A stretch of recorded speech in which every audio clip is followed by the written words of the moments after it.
What is up, my cutouts? Cardboard Ninja here, coming at you with the updated tier list for Crossout 2023, June, June 2023. Smooth. This is for version 2.6.10247342. Just rolls off the tongue, doesn't it? But yeah, that's the version of Crossout that we are in, and this tier list is going to include the newcomer to the group, Hertz. And for those of us who are unfamiliar with this form of tier list, this is an alignment tier list. What a difference between an alignment tier list and a standard tier list is: a standard tier list rates things from S, which is, great, to D, which is garbage. Well, in this instance, the tier list is actually on two different axes. The long story short is something further up and to the right is better, something lower and to the left is worse. This is because co-drivers have two different facets. One, co-drivers have an activated ability, all of them, and their activated ability has that value that you're looking for, and that value is found on this horizontal bar. Basically, if it's farther left, it means that their activated perk isn't very good, or their activated perk doesn't activate very often. On the other side of that is, of course, the opposite of that, meaning the activated perk happens either very often or when it does activate, it has extreme impact on the game. And typically those are tied together. Hopefully, one would hope. And you have passive values for co-drivers, which are the static bonuses that each co-driver simply gives you by merit of having the co-driver, and depending on how good they are at the task they are assigned, they go higher or lower. The reason why I mention tasks that they're assigned is co-drivers, which you see down here, are very specific to the tasks that they want to achieve. And in addition to that, many of them do have overlap. So that's what you're looking at for this tier list to see where things rank. This is an update to my previous tier list, but we're going to start fresh regardless. First one up on the tier list will be Yuki. Yuki comes in with three different abilities. One, which is 5% cabin tonnage, minus 20% slowing effects, and 10% movement part durability. Yuki's active perk states that as long as you are within 35 meters of the rear of an opponent's vehicle, you start to generate charges, and you generate one charge per second as long as you are behind them. As long as you have one singular charge, Yuki's perk activates for its full potential of plus 15% damage to all weapons. Things to note about Yuki.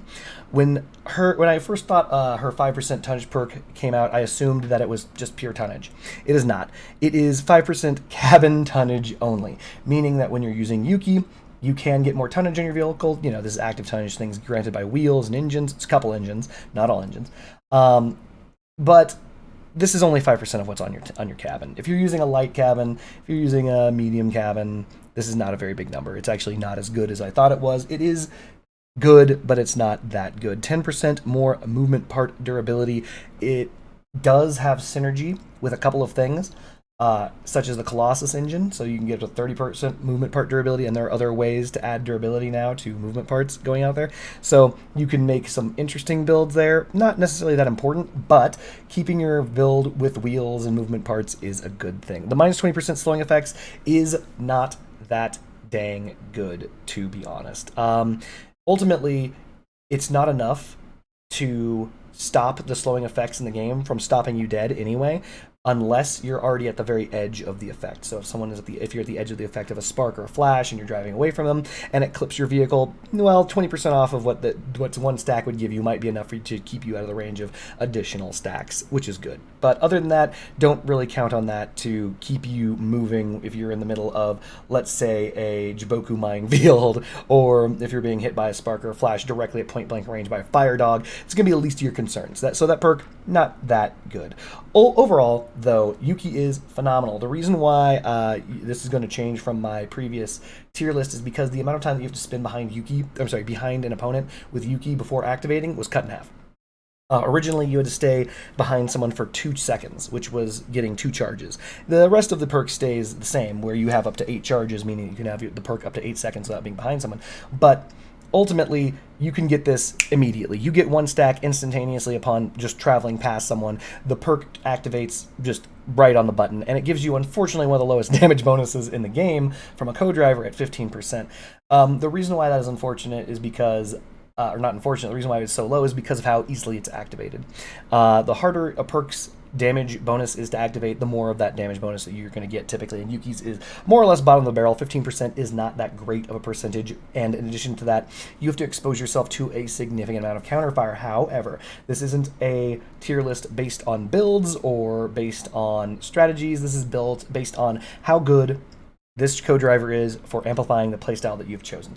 And so Yuki's passive perks of tonnage, which isn't that great, slowing effects, which may or may not even happen in the game, and movement part durabilities is pretty average. This is where she ended up originally in the first tier list, but her perk value has actually skyrocketed. It's very easy to drive past someone. You can activate her perk by simply driving past any opponent. That's all you have to do. The second that your cabin is technically behind the middle part of your opponent's cabin, her perk is on, and it's very difficult in comparison to get it off. If you're in the middle of a fight, if you're in the middle of a lot of opponents, you're basically guaranteed to have that 15% damage on at all times. So Yuki's perk value actually went up from what it used to be.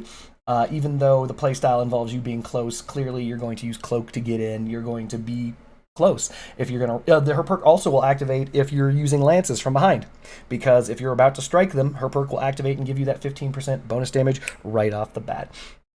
So that's where Yuki lands on the tier list. Number 2 up in my previous tier list, and this tier list will be Jay. Jay has a active perk that can go up to 4 charges, and you gain 1 charge per hit. But you can only gain 1 charge every 3 seconds, as long as you strike an opponent over 80 meters away. Each charge does not ever refresh.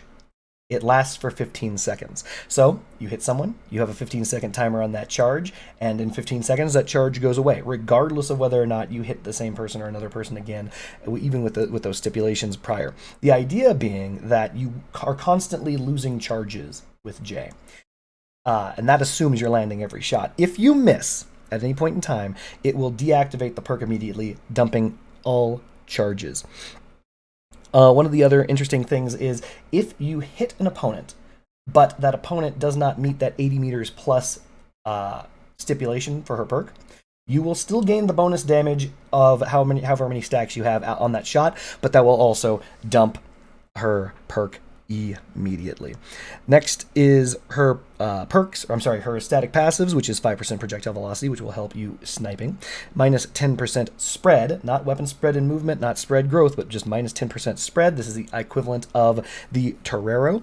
And for some reason, a reduced mass on ammo packs, which is kind of a dud skill.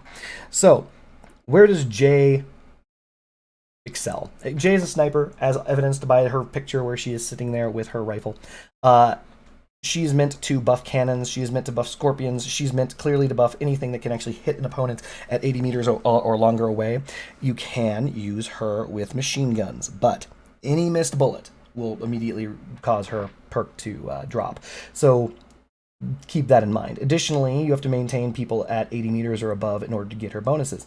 I failed to mention this, but every single stack of her perk grants a 7% bonus damage on whichever follow-up attacks that are coming in after.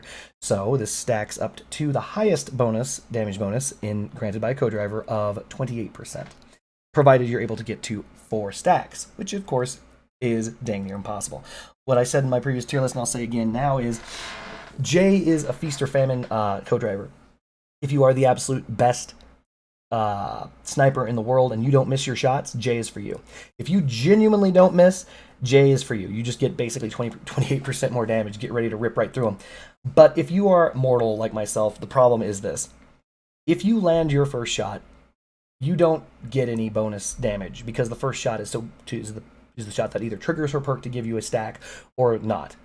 So you don't get any bonus damage. If you miss your second shot, you lose your 1 stack. And if you hit your next shot after that, you gain a stack. But those 3 shots that I've just mentioned, on none of them does Jay provide any bonus, because you never successfully hit anyone while you're stacked. So if you're immortal and you have bad ping or you miss shots, Jay's perk is going to be very difficult to utilize.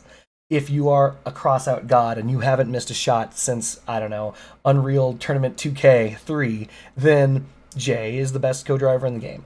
But ultimately, you're going to find that a lot of people are going to rush you down, and once they've rushed within 80 meters, which is not hard for them to do, her perk does nothing, her active does nothing, and you're stuck with just her passives. 5% more projectile speed is not super terrible, but other than that, it's just some spread.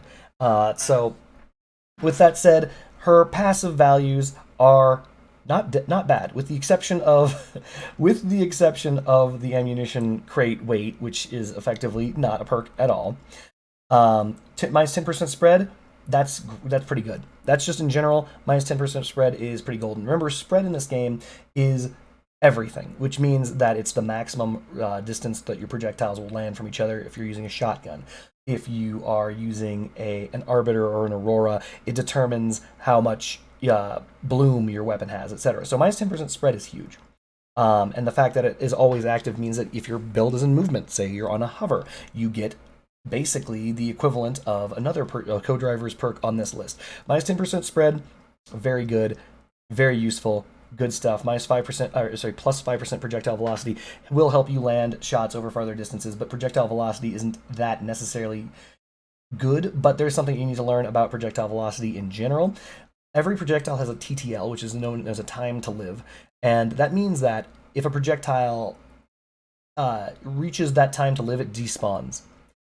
Some projectiles have very long time to live. In fact, the Mammoth and Mastodon can live for, I think, somewhere in the neighborhood of like 5 to 8 seconds. So it's almost guaranteed that that shell is going to land and hit something, whether it be the ground or an opponent. That's up to you whether or not you're good at your shot. But the idea is it doesn't really despawn. However, some weapons, such as the Scorpion, actually have a very, very, very low time to live. The projectile, the Scorpion, lives only about a second to a second and a half. So that is determined by your projectile velocity, how far your projectile can travel before it disappears. The higher your projectile velocity, the longer those projectiles that have a very short time to live will end up going. So that's just something to keep in mind. So a Scorpion being wielded by a user who's using J literally travels, yes, 5% faster, but also 5% farther than someone who doesn't. Her passives are okay. Her actives are not as good as you'd think. So she ends up almost exactly where she was in the prior tier list still, which is to say, it's not bad. She's not bad on anything that she gives, but she's missing a perk, and she's missing a passive effectively, and her perk is not that rewarding if you are not the best player in the game. Next up is R-Type 52. He has 10% bonus drone durability. The actual launched drone itself will have 10% more durability. Plus 20% drone activation time.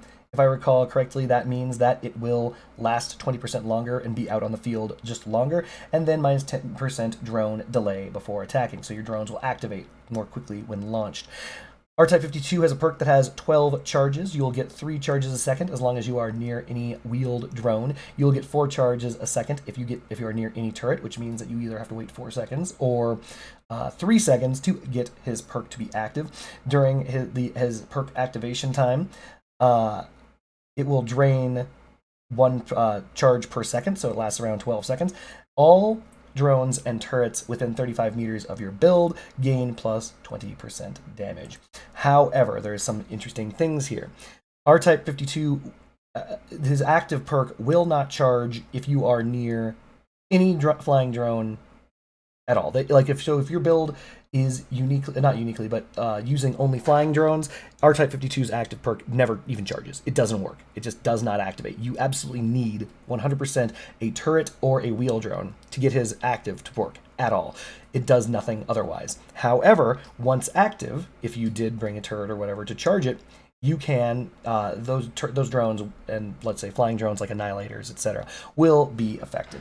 R-Type 52 has interesting synergies with one of the newer cabins. I think it's the Hugin, where you can try to super nuke someone, where you charge up his passive and then let your fuse drones run in to get the kill, activate the Hugin, which will grant a 20% or so bonus to damage, as well as R-Type 52's damage bonus, as long as you're within 35 meters. So his active perk is interesting insofar as that it is difficult to use. The reason why it's difficult to use is because most of the time you don't want to be that close to your turrets and your drones. You just don't. You're going to be moving a lot. You're going to be running. There's no guarantee that if you do have drones like grenade drones, that they're going to be within that range when it's active. Having that bonus damage is nice, but it's not something that always comes up. And again, I said this in my previous tier list, I'll say it again now because it is still true. His perk doesn't work well with the most powerful drones in the game, which are fuse drones. It can activate, it does function, but it doesn't do that well with fuse drones, and it doesn't work with annihilators at all. So his active is still not as good as it could be. But his passives are all perfect. They are, if you're making a drone build, his passives are as they were before. They are still completely valid, completely viable. So there you go. Like, so for example, if you're using pure any drones, you could be using barriers, you could be using, because again, it gives you 10% less activation time, meaning the barrier will pop up 10% faster, making it so it's less likely for people to be able to shoot and destroy the drone before it's able to generate that massive durability shield. It works with all of the worst kinds of weapons in the game, which again, drones, turrets, etc. But his passives are phenomenal. They are definitely on point. They're exactly what you want. Many of them actually mimic the passives, not passives, but fusions for your drones, and you can fuse them in addition. So you can have fused drones that are gaining double bonuses from R-Type here, and that's not bad. That's really good. His active perk can be finagled to activate more often than not. You can play it to get his perk up very often. It's just that on the best drones, you're not going to have it at all. So it's one of those feast or famine things where you can have it working, which is up here, but if you're using the good drones, it usually won't. But because of the fact that you can get his perk to activate on the fuse drones, we're going to move him up from where he was before, and we're going to move him like basically right around where Jay is. You can do some finaglery with fuse drones, and with the new cabin, you can actually get a couple of super heavy hits in. It's just so difficult to achieve that, though. It's going to be very difficult to pull that off and have a and not be punished for it. You're going to get punished for that, but you can do it. And so, yeah, R-Type 52, still extraordinary passive values. And his perk does function in certain ways if you're willing to try it, if you're willing to push the envelope, as it were. Next up is Billy. He is the Tapfire god of Crossout, supposedly. His passives are minus 10% spread rate increase, not minus 10% spread, plus 10% weapon rotation speed, and plus 5% self-destruct damage. His perk has 30 charges, of which you get 1 charge per hit. However, there's a star on that. And when active, it activates when you reach 30 charges for 5 seconds. My apologies. For 6 seconds, you gain plus 20% bonus damage dealt and received. If you lose any weapons on your vehicle during this time, it deactivates his perk immediately. And then in addition to that, his perk explicitly does not work with drones and turrets. So his plus 25% damage doesn't work with drones and turrets. He cannot be used for that. So here's the interesting thing about Billy. His passive abilities of spread rate increase and weapon rotation are usually mutually exclusive. Tapfire machine guns don't need faster weapon rotation, and miniguns don't need spread rate increase. Miniguns do need the weapon rotation, but you get the idea. It's 6 and 1/2 dozen the other. You can't really use his perk with any weapon other than machine guns or miniguns. You just can't. And the reason why you cannot do that is because of the fact that you will never hit someone 30 times with cannons. You're not going to hit someone 30 times with cannons in a match and not have already won the match, right? So there you have it. So he's a machine gun perk user. The downsides to his perk are massive. Receiving 25% additional damage is, as I said before, and I'll say again, very, very, very, very, very bad. Many Tapfire machine guns are low on hit points. Reducing their effective hit points by 25% just so they can strip you faster isn't great. When you are firing from the dark, if they don't see you, however, you can put on a lot of work. And this is also something that is important to know, Billy is not bad with autocannons. While you might look at him and think, well, Tapfire machine gun god, yes, true. Billy works with autocannons too. Autocannons have more durability than machine guns. They can absolutely take the damage that you would take with that when his perk gets active. They fire fast enough that it's actually possible for you to reach his perk in a match. And plus 25% damage dealt is clearly devastating if you're using something like the Still Wind. So there you have it. It's not that terrible. However, his passive perks, they don't work well together, and 5% bonus self-destruct damage is nothing. It's literally not having a perk. It's literally not having a third passive at all. Like, you literally have to choose to die. And that means that you can't be destroyed by someone else. You have to actively be dying and know you're going to die and activate your self-destruct in order to even get that perk. I've said it before, I'll say it again, that passive needs to come up really, really high, which is to say, if it were 50% bonus self-destruct damage, then it might be worth it, but 5% is nothing. Won't change anything. It's a waste of a perk. It's a waste of a passive. Where does he land on the list? Well, his active is very active. If you're using the appropriate weapons, autocannons, if you're using the appropriate weapons, machine guns, you'll be able to activate it. One thing of note that I didn't note before, but I'll note right now, you cannot gain more than one charge every what appears to be between 0.5 and 0.75 seconds with this. The problem with this is mini tap fire machine guns fire faster than he can gain the perk, meaning you'll fire 2 times, and you'll only gain 1 instance of the perk. What you have to do in order to gain, to build his perk at the fastest rate is stagger fire your machine guns. Have 2 of your machine guns on left mouse button, 1 on right mouse button, something like that. And that way, if you do that, if you stagger your shots on target, what will end up happening is you'll actually build his perk nearly twice as fast. It's actually ridiculous. That said, having his perk up, double-edged sword, if you have Punishers, it's not terrible because it can give you a miniature Punisher activation. But again, taking 25% bonus damage to your entire build is pretty brutal, especially if they notice that your co-driver is Billy, because it shows you their co-drivers as you aim at your opponent. You could just say, you know what if instead I just take that 25% bonus and shoot you directly in the generator, or shoot you anywhere else but your guns. And that means that for the next 6 seconds, while you have Billy on, you're taking 25% bonus damage. And of course, there's heating weapons in the game and things like that. So, do you want his perk active? Is the real question. That's up to you, really. You can control the activation of his perk by simply not firing on opponents that are that far, which is, not a bad idea. Because again, they have to be at least 30 meters away. So point blank range, you're not going to be activating his perk. So they've got to be 30 plus meters away, which is actually 35 plus meters away. So that's actually more forgiving than, say, Jay. That said, his perk can be activated more or less just as often as Yuki's, because it's going to come into play pretty much every place you go. His passives, however, are still not that good. So we're going to put him right underneath Yuki. He's got decent perk value. 25% bonus damage is the second highest granted by any co-driver. It actually has a decent duration at 6 seconds after it activates. The only downside is you're taking that damage back, so you've got to mitigate that somehow. You can use that tap fire with, say, an Aegis module, and everyone, of course, is going to be trying to use that Omamori to try and reduce damage to certain parts on their vehicle. But again, having his perk up and running is a double-edged sword, and that can end up getting you killed. But regardless of that, that doesn't mean that you can't activate his perk and you can't put in work with it, especially with the new Stillwind Slapwind meta, as it were. Next up is my favorite co-driver, simply because he is my favorite, Phobos. That's my man, half appearing, half disappearing. We're going to put him right in the middle right now. So, Phobos has this, three passive abilities. All of them deal with... 2 of them deal with the invisibility module. So that means that if you don't have an invisibility module on your car, you get nothing. So, 1, while you're invisible, you get minus 10% detection range. This is actually something that you can fuse on to a Chameleon.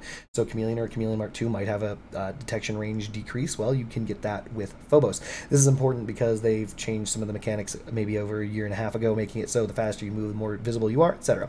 Number 2, minus 10% invisibility module cooldown. So you're plus 10% cooldown means that your invisibility module comes back a little bit faster. Again, something that you can fuse on to a Chameleon or Chameleon Mark II. And finally, a universal buff of 5 kilometers an hour top speed to your cabin. Other than that, he has a perk that, when active, will do also plus 25% damage, similar to Billy. However, to charge it, you must stay within, I think it's 30 meters of an opponent for 2.5 seconds. You basically gain... you gain 2.5 charges a second to a maximum of 5 charges. So you can, for 5 seconds or 4 or 5 seconds, basically have 25% bonus damage.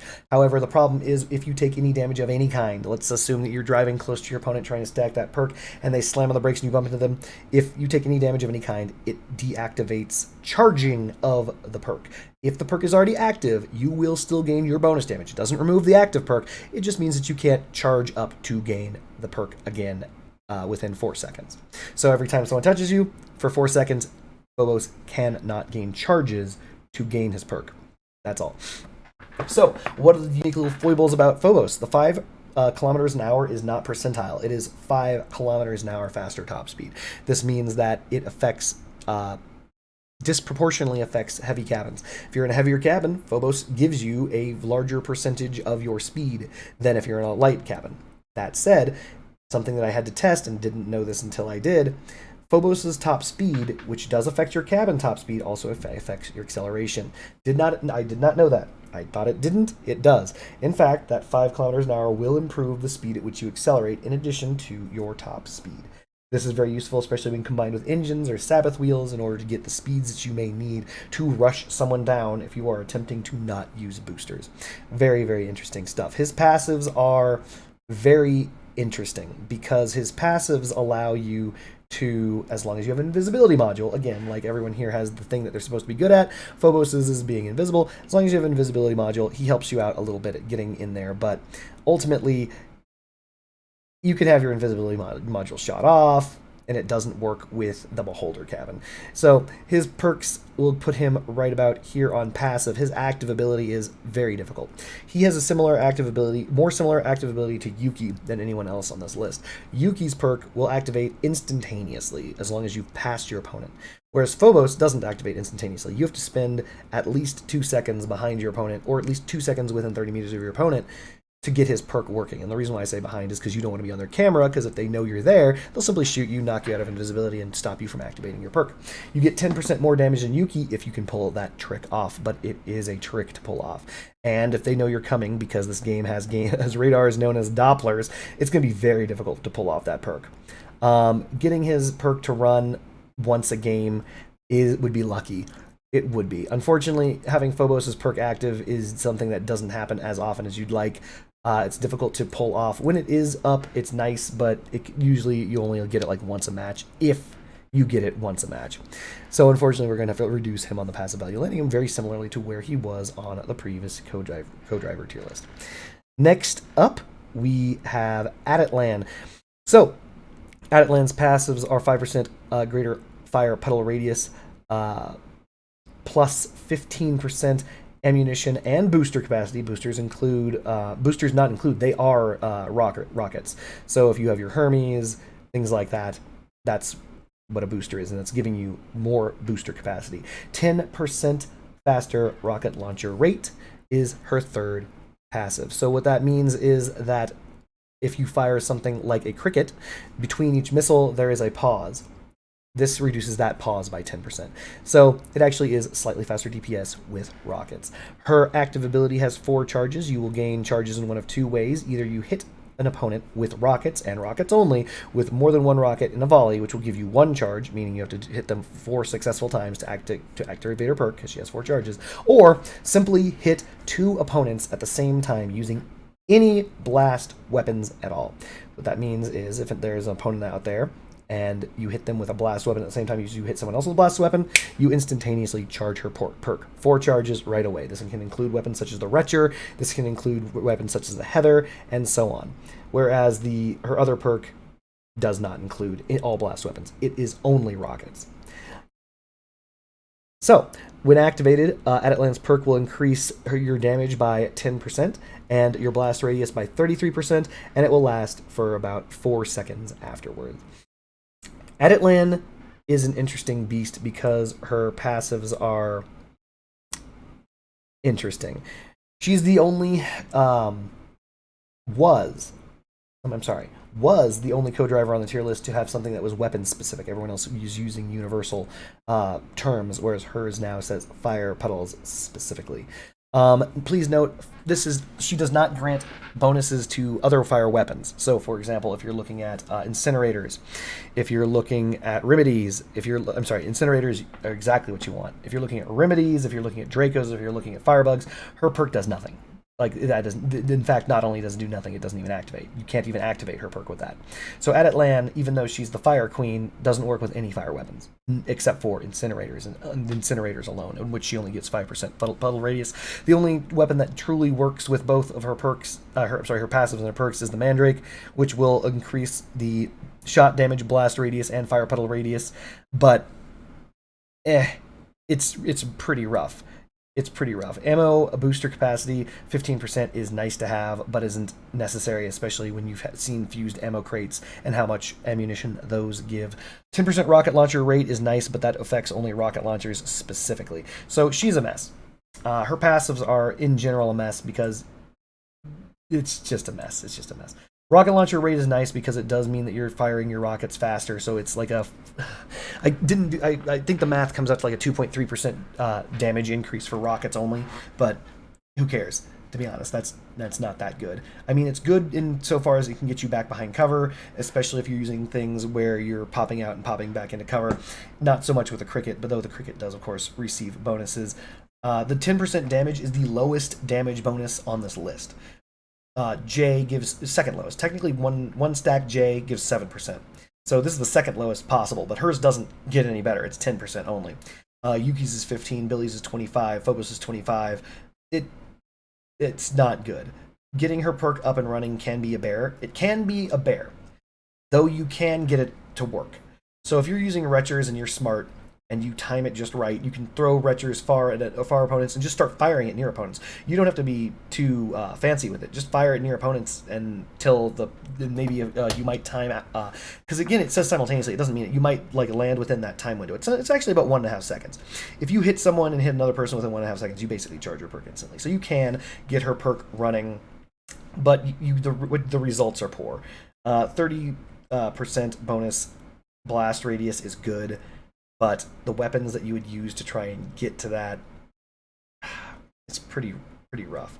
Like, you'd want that blast radius on something like, I don't know, the Pulsar or something like that. Something already with a massive blast radius to get additional blast radius on it. Retchers can always use more blast radius, which is good to have Atitlan on those sometimes, but that 10% damage is really holding her back. Getting her perk up and running is hit or miss, and in reality she's basically down here with Phobos with getting her perk up and running reliably. Her passives additionally aren't very good. 5% puddle radius is neat, so you might end up using her with incinerators, but to be honest, there are other co-drivers that you probably use instead, just because of their other passives that are pretty dang. Next up is Falcon, the hover co-driver. For those of us who don't know, this is the guy who you use for hovers. It's obvious. His name is Falcon. He's a bird. His passives are minus 15% weapon spread in movement. This is that passive movement that you get when you're on a hover. You can almost never truly stop moving, and so this reduces that weapon spread while moving. Plus 10% radar range, which is good because it synergizes with his active, and the universal plus 10% power, not cabin power. Not like freaking Yuki over here who's cabin tonnage, not cabin power, just 10% power. Amazing, which is of course what every hover player would kill their mother for. His active has 6 charges. You get 2 charges a second, meaning it takes 3 seconds to fully charge it. Upon fully charging it for the next 6 seconds, as long as you take no damage, you can see your opponent's weak spots, which is to say ammunition crates and high explosives they have on their build. So generators, ammo crates, micro factories, things like that. And you also get, during the time that they are exposed to your vision, plus 15% damage on them. Not just the revealed explosive components, on them. So you choose an opponent, you look at them for 3 seconds, it activates, and then they just have 15% damage on them. Unfortunately, Falcon got nerfed in the previous update from where he was before. He used to only have to observe his opponent for 2 seconds before activating his perk, so his perk used to be up at all times. Now it's not up at all times, which is kind of a disappointment. His damage bonus of 15% isn't the best. Obviously, it's tied with Yuki, though it can be activated from across the map, unlike Yuki's.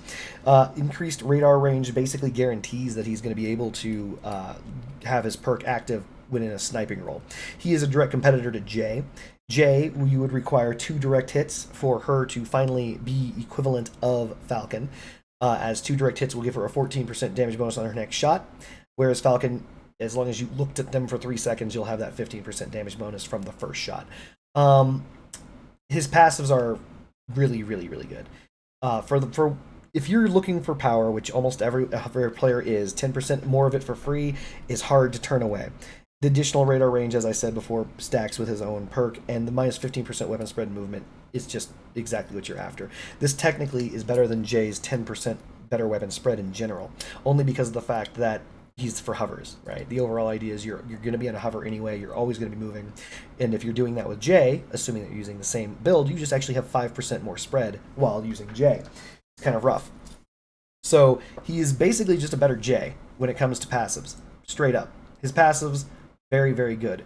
Are they all the way to the top of the passive value good? No.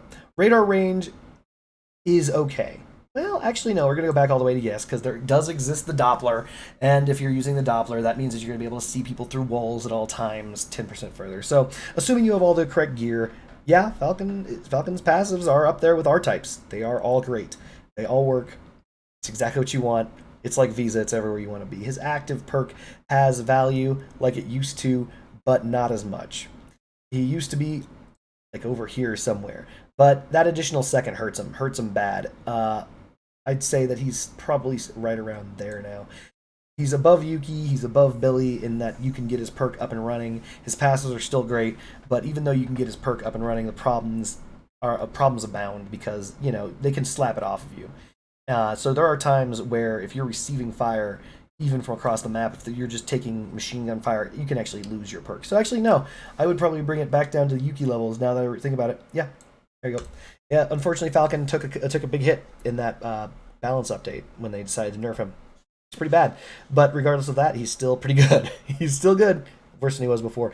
Now we're going to go to the man, the myth, the legend, the Grizzly. Grizzly is a really, really interesting co-driver. While everyone else buffs weapons, Grizzly does not. His 3 passives are 3% cabin mass limit, plus 5% durability to your cabin, which, of course, anyone who knows, if you have your cabin fused for durability, any additional parts will go to your... Basically, it's just 5% more hit points. It'll go to your cabin. And minus 10% power penalty. His passive has 30 charges. You get 10 charges when you're hit, and activates when you reach 30 charges, and for the next 4 seconds or so, you take 30% less damage. We don't take 30% less damage. It gives your entire build 30% damage protection. You please view my damage reduction video to understand that this is not damage blocking, so it's not a flat 30%. It means your entire build gets about 23 point something% damage protection. You lose 1 charge after not taking damage for 2 seconds every second. So let's assume you got shot twice, but you managed to escape. You'll have 20 charges. After 2 seconds, you'll have 19, 18, 17, etc. His Grizzly is amazing. He has always been amazing. He is probably still arguably the best co-driver in the game. This is because his perk is weapon agnostic. It doesn't matter what you have on your build. All that matters is that you want your build to live.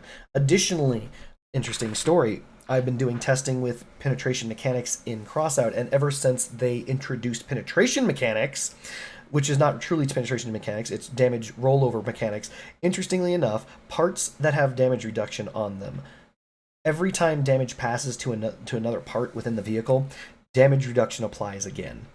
So, if you shoot through 6 parts and each part has 10% damage reduction, it doesn't matter how many of those parts, how many hit points those parts had, your damage will be reduced by, at the end of that by 60%.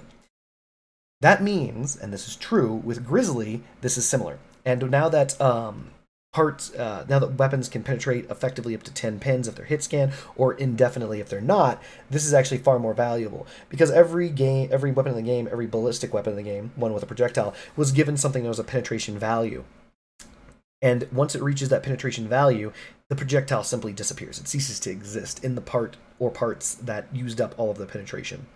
This is important because Grizzly, when the perk is active, eats up more of their penetration than before. Because before there was no such thing. There was no such thing as penetration value. The rollover damage just kept spilling over. It didn't matter if you dealt a percentage of it. Now, with Grizzly's perk active, that means that it's even more difficult for bullet damage, cannon shells, crossbow bolts, even scorpions to get deeper into your build. Grizzly's perk gained a passive buff by not even being touched. So his perk value, which is to say the value of his perk, is all the way over here. It is still the best. If you're new to the game, you need a co-driver, and you're just like, which one of these co-drivers should I spend on? It's this one. You spend your intelligence on Grizzly. You can never go wrong. He will work with every single build in the game. His passive abilities synergize with themselves, because obviously 3% more mass limit means that you can carry your heavier parts, which will have more hit points. 5% more durability is simply more durability. The 10% power penalty reduction is kind of not that useful, to be super honest. It's supposed to be great for bigger builds and all, etc., etc., etc., but 10% power penalty isn't as good as one would expect. It's good, it's just not that good. So we're going to put Grizzly a little bit lower than he used to be.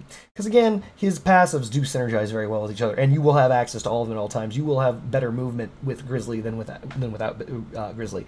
But you're not going to have as good movement as you would with 10% more power in general from Falcon, right? So, Grizz, he's a good man. He's up there. Solid co-driver. Let's go to the new guy. Hertz, the newest co-driver. Hertz has 3 passive abilities, one of them being a 20% protective field durability. This does not include the Omamori, and I did test it.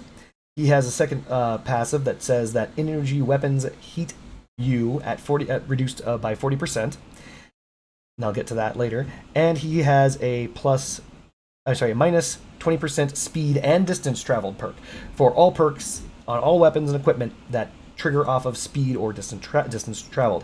His active, as long as you are moving at 80% of your own speed or faster, you gain 1 charge a second until you have 8 charges, which basically means you have to travel at top speed or so for 8 seconds. After which, you have 4 seconds of plus 30% energy weapon damage to cabins and weapons, hardware, and movement parts, but minus 30% weapon damage to all structural parts. So, what does all this mean? Hertz is the second guy on this tier list, other than Atitlan, that actually has a very specific weapon type that they focus on. Yuki, Billy, Jay. Actually, that's not true. Billy is machine guns basically only. They kind of typecast him. Sorry. So Hertz, Atitlan, and Billy are the 3 that kind of are focused on a specific weapon type. Because yes, you can kind of trigger Billy's perk, but again, you're never going to get that out with just cannons on Billy. And Yuki, Phobos, R-type, Falcon, Jay, they all give just generic damage bonuses.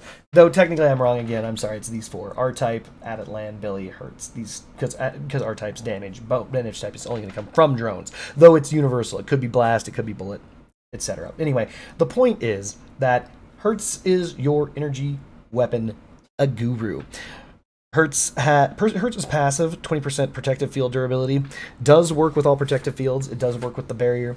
It does work with the Aegis, and it does work with the Nova. However, the interesting thing is you don't necessarily want to use Hertz with the Nova, because while it will make your Nova shield have more durability, you don't want your Nova shield to have more durability. You want it to be broken so that you can activate it again. So it's one of those weird things that kind of works inversely. You wouldn't expect it to work that way. But other than that, the bonus 20% protective field durability is great, especially if you're using a fast build that heavily relies on the Aegis. Since my last video, the Aegis used to cost 3 energy, now it costs 2, so that means that it's more likely for you to be able to actually fit an Aegis onto your build, which is good, and that plays into the strengths of this co-driver. Other than that, the passive abilities are interesting. I'm sorry, it's not the passive. The perk on Hertz is weird, because the idea is that, yes, you want to deal more damage to specific things. Weapons, movement parts, components like engines, the cabin. And this perk grants you that bonus. It does. It gives you 30% more damage. Using Hertz with Gravistar, and if you have access to your opponent's cabin, whew, they're dead. Doesn't matter. You're gonna blow right through them, and that's because of the fact that you're getting 30% from that. This, of course, stacks with that 16 or so percent that you can get from claw wheels. This stacks with the fact that you're probably going to be doing this with a photon cabin for plus 100% bonus to heated parts.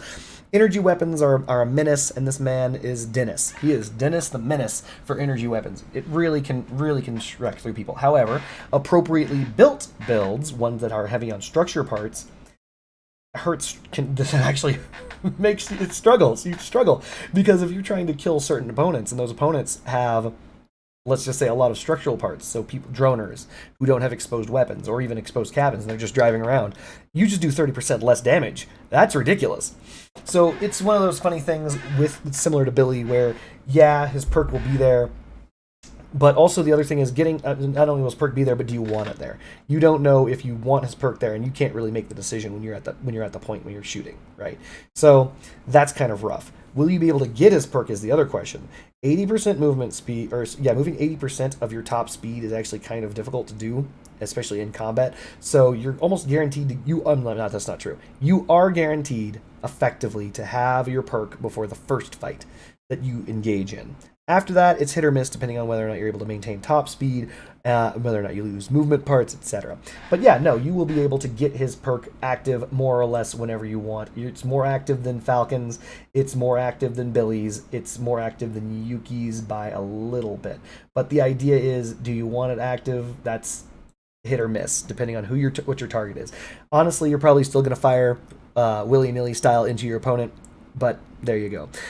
We got to talk about Hertz's passives for a moment. Hertz's protective field bonus isn't necessarily that overwhelming. You have to have a protective field for that even to work. So this is another similar to Falcon, where his perk affects a piece of equipment in the game.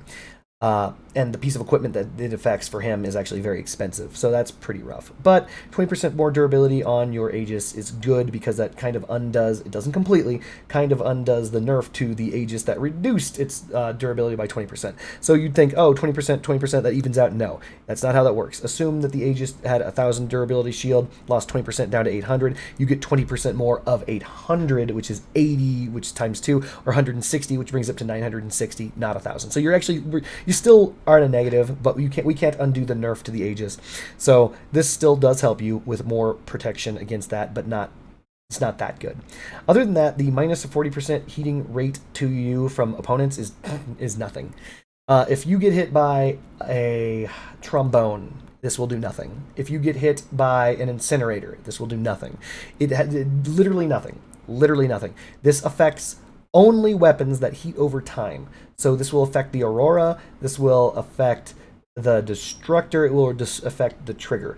But the other weapons that I mentioned before set you to maximum heat instantaneously. So his perk does nothing against some of the most powerful. It does help you a little bit against Destructors, but don't expect you to be driving yourself around in Hertz and be like, I'm immune to heat damage. You are not. Hertz does not give you immunity, not even close to having your build overheated. It does nothing.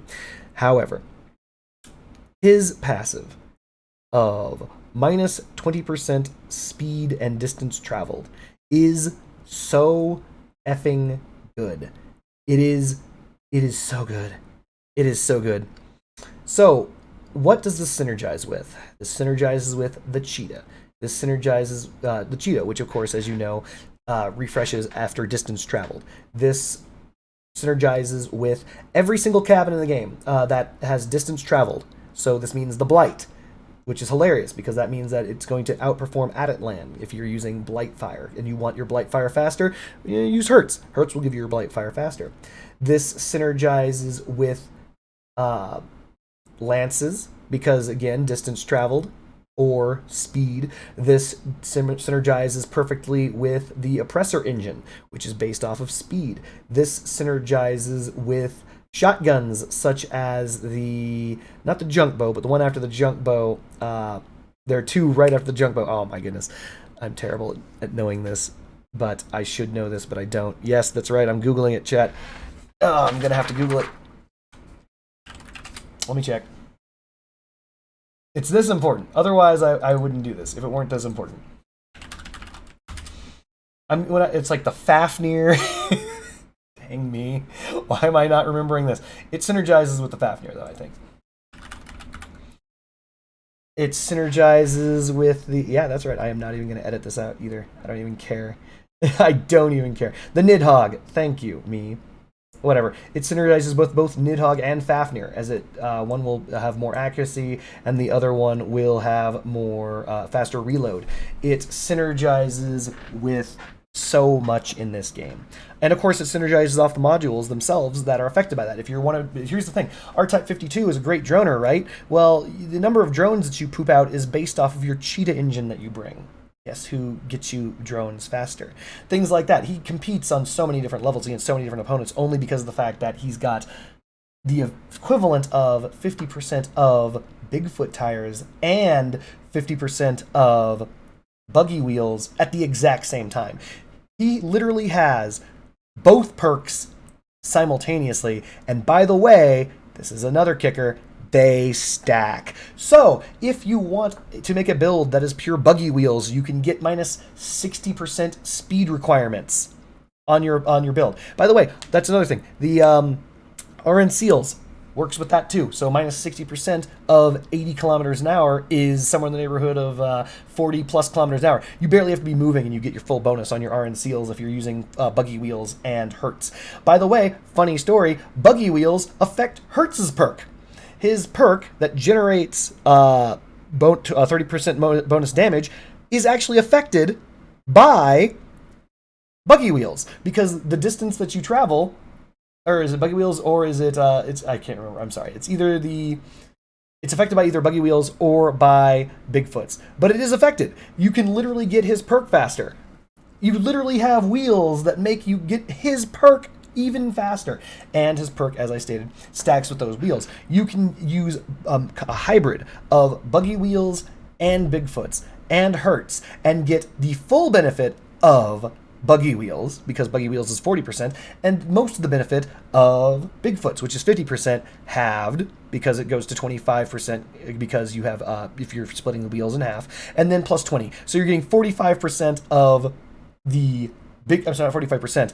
That's the equivalent of 90% of the Bigfoots and 100% of the buggy wheels using Hertz.